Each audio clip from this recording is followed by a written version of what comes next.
به درودی دل خود گرم کنیم و چه زیباست کنار یاران.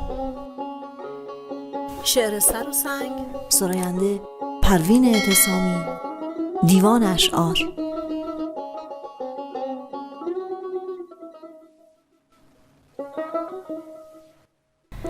نهان کرد دیوانه در جیب سنگی، یکی را به سر کوفت روزی به معبر.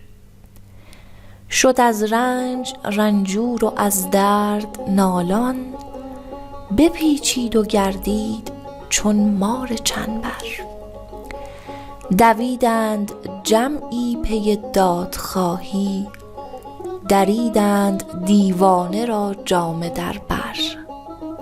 کشیدند و بردندشان سوی قاضی، که این یک ستم دیده بود آن ستمگر. ز دیوانه و قصه سرشکستن، بسی یاوه گفتند هر یک به محضر. بگفتا همان سنگ بر سر زنیدش، جز این نیست بدکار را مزد و کیفر. بخندید دیوانه زان دیورایی، که نفرین بر این قاضی و حکم و دفتر.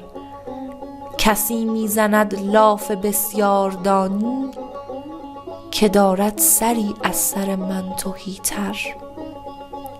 گرینند با عقل و رایان گیتی، ز دیوانگانش چه امید دیگر.